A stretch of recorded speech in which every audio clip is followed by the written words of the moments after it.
Hey, Bill O'Reilly here. Welcome to the No Spin News, Wednesday, October 26, 2022. Stand up for your country. Two very interesting debates last night, one in Pennsylvania, one here in New York, and that is the subject of this evening's Talking Points Memo. So I'm going to go to the Hochul-Zeldin gubernatorial debate first because the other one with Oz Fetterman is a little bit more problematic. And I talked about it with Hannity today on his radio program, but I want to say something about that. Look, in New York State, it's a disaster. All right, I mean, this Kathy Hochul can't run the state. She's had about a year to do it. Crime is just gruesome in the city and other places in the state. Highest tax state in the union, infrastructure breaking down. It's a horror show across the board, even if it weren't Halloween season. So last night, Zeldin, a Republican, is trying to, bring this crime thing in. And what Hochul said is pretty shocking. But first I want to tell you that in New York, it's 2-1 registration Dems over Republicans. So there shouldn't even be a race. Last time Cuomo won by 24 points. But Zeldin's neck and neck with Hochul. Here's why. Roll it. I stated that the first day that I'm in office, I'm going to declare a crime emergency and suspend cashless bail and these other pro-criminal laws because there is a crime emergency. My opponent thinks that right now there's a polio emergency going on, but there's not a crime emergency. Different priorities that I'm hearing from people right now, they're not being represented from this governor, who still, to this moment, we're halfway through the debate, she still hasn't talked about locking up anyone committing any crimes. Okay. Anyone who commits a crime under our laws, especially with the change they made to bail, has consequences. I don't know why that's so important to you. All I know is that we could do more. Well, when I say we that could we do should more. remove Excuse me, I'm speaking. Sure, go ahead. We could do so much more. If there was a nationwide ban, but certainly a state ban on teenagers being able to get guns, assault weapons. New York State has lost twice in the federal courts on the gun ban stuff. So this is just, she's blowing smoke. And she's not interested in banning gun criminals. She wants to ban guns. And she says there are consequences if you break our laws. No, there aren't. There are not consequences. You can literally walk down a street in New York City, punch someone in the mouth, knock out their upper front teeth, and you will not get charged by the district attorney, Alvin Bragg. How many times do we have to document that this happens?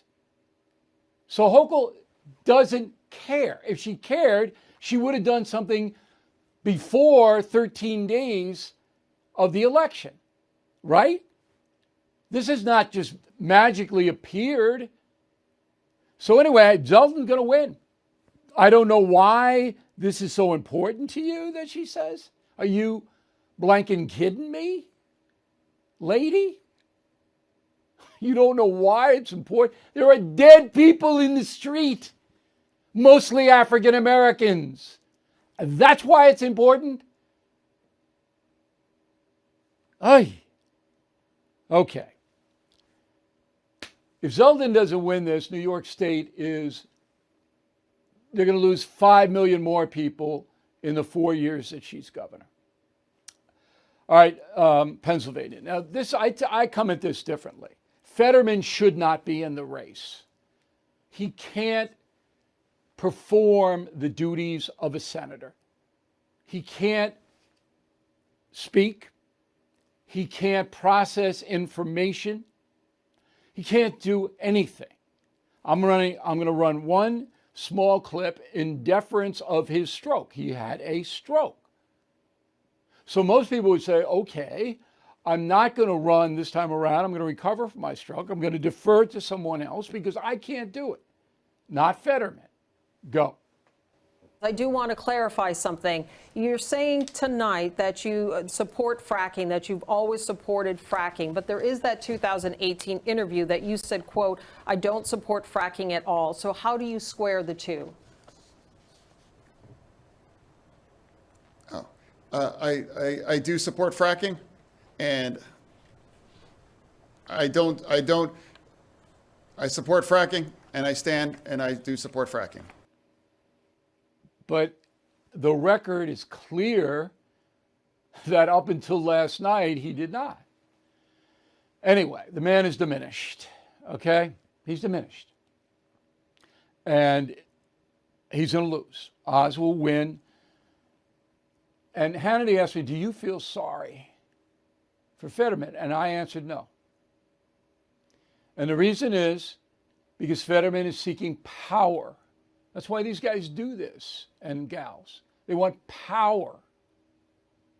And I feel sorry he had a stroke. I feel sorry for anybody who has a physical malady.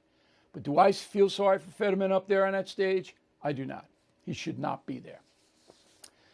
Okay, they had a snap poll after the Fetterman-Oz debate.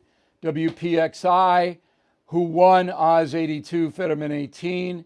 WHTM, another television station, 77 say Oz won, 23% say Fetterman won. It's over. It's over. I mean, how could you vote for an incapacitated man? Millions will, but I don't know how you could.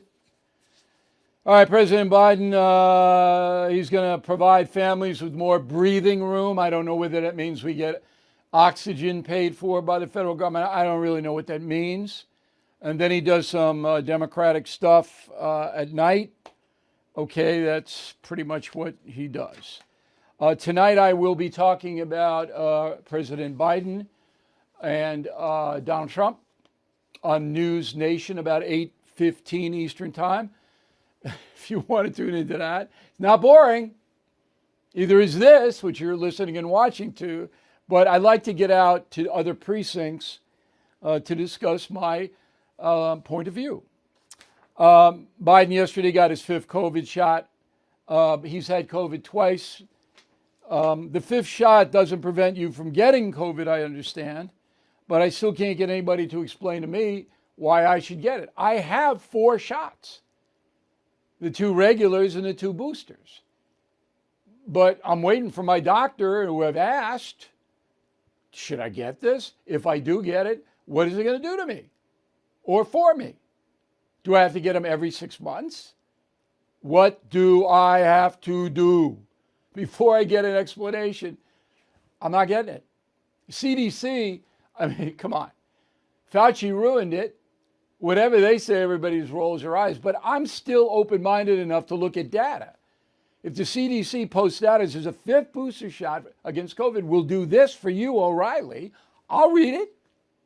I'm not opposed to getting it, but I'd like to know what it's going to do, if anything. Not unreasonable. New York State Supreme Court reinstates all employees fired for being unvaccinated. This is Hochul and Adams, the mayor of New York City.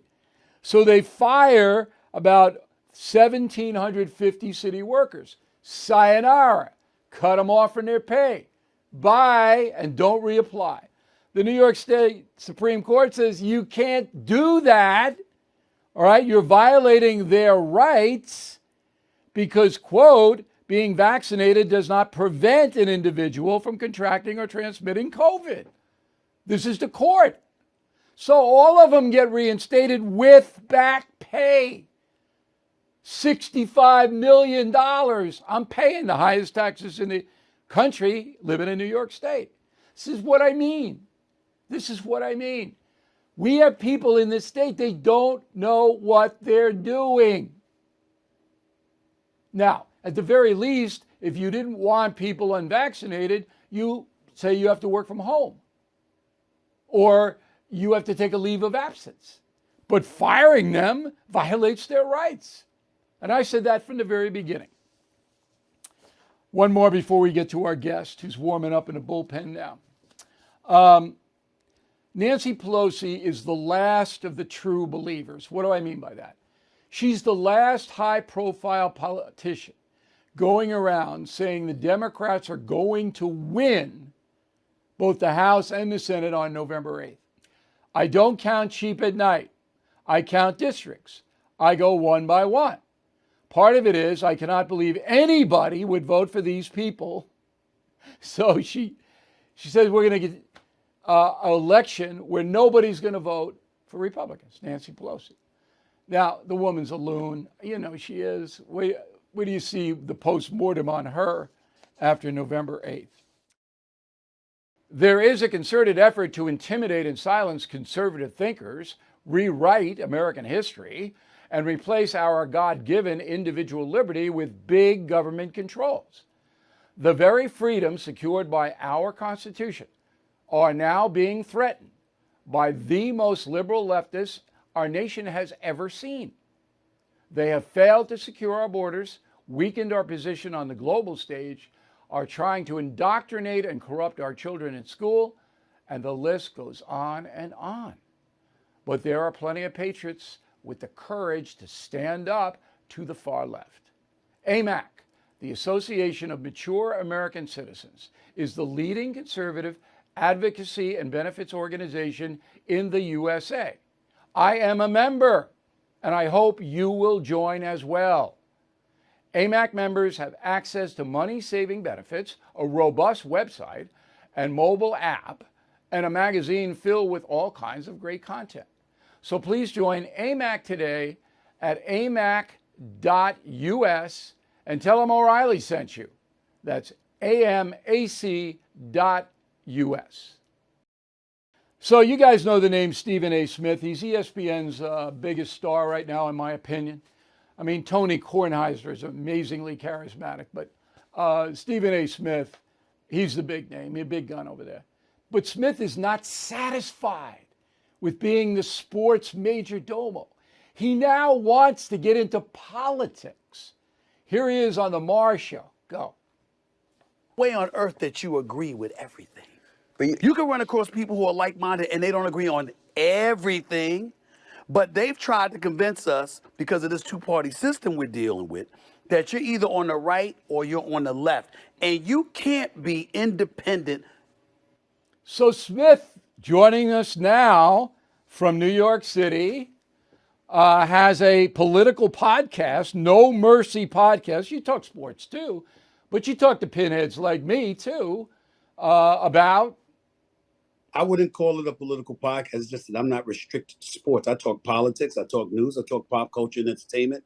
I talk it all, and that's how I like it. And the fact that I don't have any limitations whatsoever, that's what appeals to me. And the way I look at it, I've been on with Bill O'Reilly on numerous occasions, Sean Hannity with numerous occasions, Mark Levin, numerous occasions. I've been on CNN, MSNBC. Hell, everybody calls me anyway, so I might as well have my own podcast to talk about these issues too. But why do you want to do politics? I mean, why do you want to get into that world where you know you're going to be vilified? It's bad in sports, I know it is, but it's not nearly what it is in politics.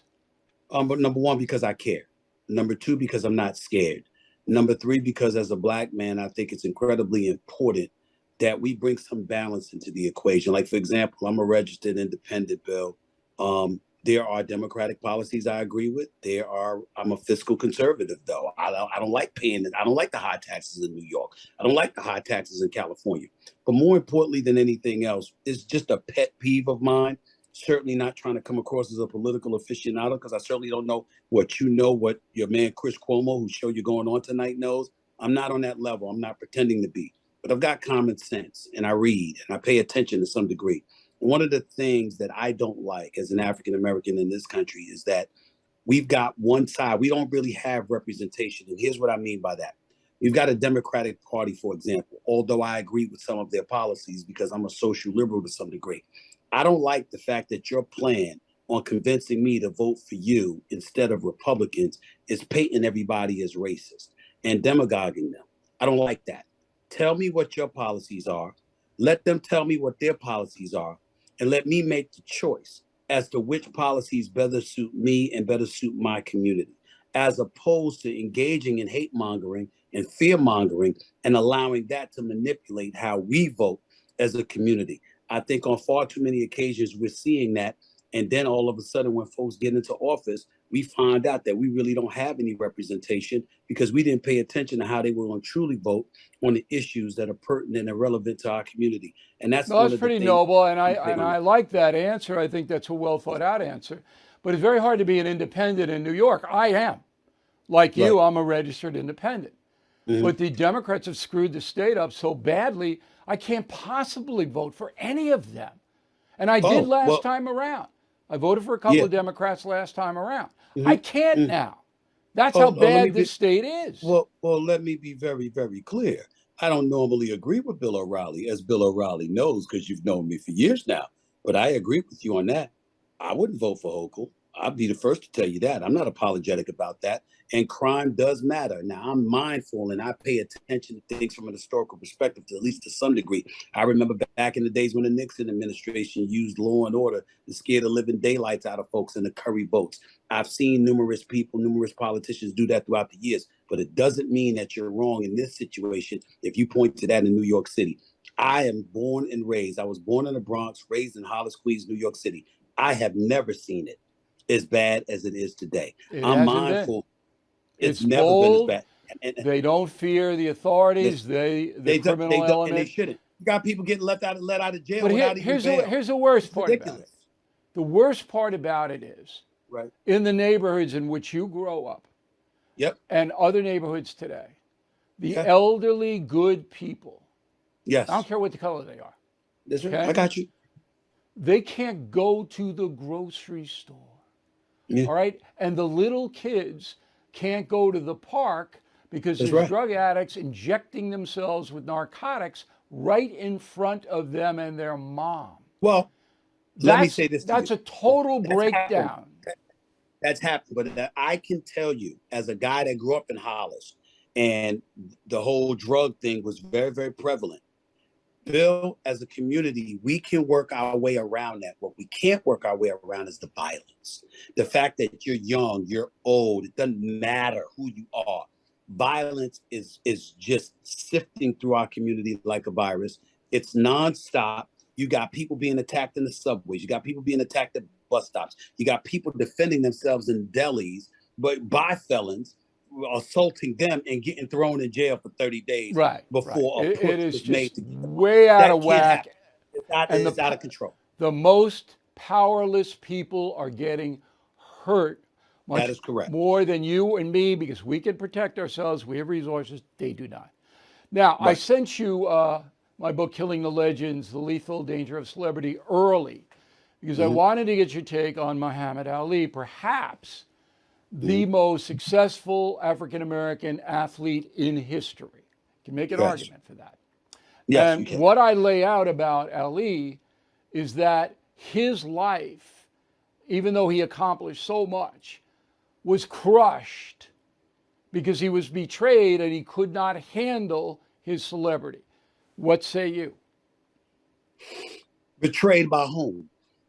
The Nation of Islam, who took over his whole life, who took money from him at an astronomical degree and kept him fighting. When his own doctor said, no, the Nation of Islam, Herbert Mohammed, put him in the ring. I am not familiar with that. What I am familiar with is how Don King robbed a few people. There's that. Well, I don't talk about King now. So you didn't read the Ali part of the book. So I'll lay it out to you. Okay. You need to read it, because if you're going to do a No Mercy podcast, this is No Mercy.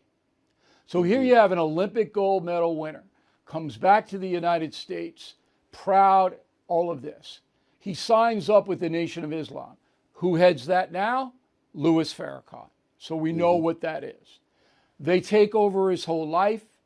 His whole life descends into chaos. I open with the thriller in Manila, where Joe Frazier almost killed him. Yes.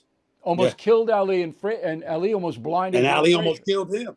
Yeah. Almost blinded him. That's right. Ferdy Pacheco says to Ali, you can't fight for a year after this beating because you're almost dead. 4 months later, Herbert Mohammed books him for another fight. And when I was writing this, I was so stunned that this could happen to a guy like Muhammad Ali. And it's important that people know what celebrity is. I will tell you this. You can look at it that way, and I won't. Listen, here's what I would tell you. Let's take into account the times that we're living in, because we find ourselves as African Americans in this nation encountering such issues. It's the year 2022. Bill, with all the black folks that you see on TV, the position that I'm in, doing First Take every morning on ESPN, having the #1 show for 11 years. You can relate to that with how long you were on top doing your show on Fox News for 2 decades, for crying out loud. when you have that voice and that quote unquote bully pulpit per se, people come to you for a lot of things that they want you to serve. And especially when you're Black, one of the things that I'm popularized, that I'm very popular for saying is white folks go to work every day with a job to do. Black folks come with a responsibility because we always feel like there's so few of us in these peak in these on these perches in these ideal conditions that people will come to you asking you to do things that ain't even relevant to you. They came to me asking me to speak about Trayvon Martin. They wanted me to speak about George Floyd and stuff like that. And I'm a sports analyst. This is what the expectation was. So now rewind the clock to the 70s when Ali was at his height and he was doing all the things that he was doing. And the Nation of Islam, along with Black people universally across this country, were trying to elevate in American society. Civil rights had just been passed in 64. The Voting Rights Act passed in 65. But there was still mountains that you had to climb, which Malcolm X, before he was assassinated, articulated, which Dr. Martin Luther King articulated before he was assassinated. So that pressure that was brought to bear, it wasn't just about money. It wasn't just about, padding the wallets of people. People wanted to use whoever had a profound voice for a multitude of reasons to help uplift a community. At least that's what they were saying. I don't buy the fact noble. That you're articulating that about Muhammad All Ali, right, I'm not surprised. I hope you'll come back after you read Killing the Legends, because there was no nobility involved in that at all. It was a pure money play, just like Elvis Presley was sold out by his manager, Tom Parker. Ali was sold out by Herbert Muhammad. And there's no doubt about it. It was no higher calling here. Okay, tell me about No Mercy podcast. I like the name. So if I come on, you're not going to have any mercy on me? I'm older than you, Stephen. Come on. Remember, it says K-N-O-W, to no mercy. It doesn't say no mercy. Like it says K-N-O-W mercy. Okay. Oh, so no mercy. So my producer has it wrong here. So it's K-N-O-W. All right. All right. Well, Exactly. I'm a little merciful, not too much, but a little bit. That's right. Exactly. And so the point is really, obviously I'm willing to tackle any issues that are pertinent and relevant, but more importantly, I also want to touch on issues that are not only percolating, but direct people to folks that they should be listening to, the kind of intel that they can receive from listening to people who have substantive things to say. I interviewed Chris Cuomo already. I interviewed Sean Hannity already. Those are two people on the opposite ends of the spectrum. My whole point is listen to both sides. Take from it what you will. Ask the pertinent questions that people care about and then make them have their own judgment. Same thing with Bill O'Reilly. When I had Bill O'Reilly on, it's going to be along those lines. It's going to be about you. It's going to be about what you feel. It's going to be how you came to draw the conclusions that you've drawn on a multitude of issues that have affected and impacted your life, along with the inordinate amount of audience that you've had throughout the years. It's basically telling those stories and just not being limited. I'm very proud to be working for ESPN. I've been very blessed and fortunate to achieve what I have, but I've never wanted to be limited to just one genre. All right, you can watch Stephen A's No Mercy with a K, 3 episodes a week. So you're the busiest guy around. You also got a book, Straight Shooter, a memoir of second chances and first takes, coming out in January. You can order that on Amazon, pre-order that. So you're a busy guy, you're a successful guy. I know you love your country because you couldn't have done it anywhere else on earth. That's right. And that's something we want to talk about on your podcast. And when you invite me on, Stephen, I'll take it easy on you. I'll carry you through it. I appreciate that, man. Thank you so much. That'd be so kind of you, Bill. And we appreciate you coming on tonight. Stephen A. Smith, take care of yourself. Hiring, of course, should be done on merit. Unfortunately, many large financial firms are using your money to force companies like Apple and Home Depot to adopt so-called racial equity audits. Strive Asset Management believes it makes companies like those less successful. But here's the good news. It is your money, not theirs. Strive just launched the Strive 500 on the New York Stock Exchange under the ticker symbol STRV. Strive uses their shareholder power to mandate America's largest public companies to focus on products and profits instead of politics and social justice. The bigger Strive gets, the more powerful their voice will be.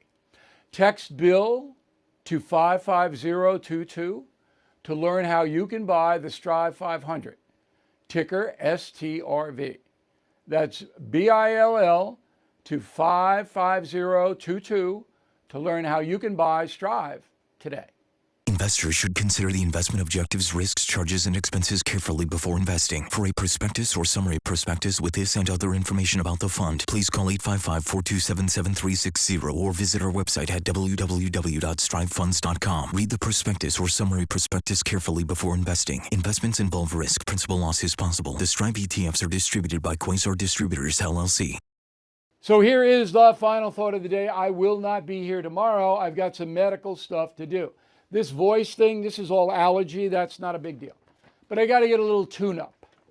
Okay, a couple of maladies and this and that. So I take my own advice. Smart life. What do I tell you? You've got to be proactive in your health. Got to have a doctor that cares about you and you can discuss things with. So my doctor picked up this thing that I have in my stomach and it's got to be dealt with. It's not big. It's annoying. I got to wear the little bracelet thing. The thing will take about an hour and a half procedure. I'll be out of there that day. I threatened to bring the terror dog down to protect me, so they know they got to get me out of there. But the important thing is I got to miss tomorrow's show. I will write a column for Sunday. I don't know how I'm going to do that, but I will. But you got to get stuff early. So it's like my face. I use this cream that I have a great dermatologist because my father died from melanoma. He didn't pay attention to it. And so you get these little sun things, you got to get them out. Same thing with my stomach. That's my weak point here. So you got to check it out. You got to let them do what they do. You got to trust the process, the medical process. But you have to do the research. Got to find somebody. Ask around family and friends. Who's your doctor? Who do you like? And establish a rapport with them. All right, so I will be off tomorrow, and that is the reason why. We appreciate very much you watching tonight and listening on the radio. Remember, we've got about 100 stations carrying the No Spin News at night all across the United States of America. I'm going to have a little fun with Cuomo tonight on News Nation. Bat him around. Boom, boom. It's going to be Biden and Trump are the topics. That should be pretty interesting. So we hope you will check that out. Let me know what you think. Bill@BillO'Reilly.com once again. Thanks again for watching us tonight. We'll see you on Monday. Inflation at its highest level in 40 years. Interest rates skyrocketing. We all know that. Market experts like Jamie Dimon, CEO of JP Morgan, not only predict a recession, but are using scary terms like economic hurricane and unprecedented. So you need to call the only precious metal dealer I trust, American Hartford Gold. They will show you how to protect your savings and retirement accounts by diversifying your portfolio with physical gold and silver. Please call them today, and they will have physical gold and silver delivered right to your door or put inside your IRA or 401k. They have thousands of satisfied customers, are the highest rated firm in the country with an A+ rating from the Better Business Bureau. Tell them Bill O'Reilly sent you, and they'll give you up to $2,500 of free silver on your first order. Please call 866-501-5201, 866-501-5201, or text BILL to 65532. Again, 866-501-5201, or text BILL to 65532.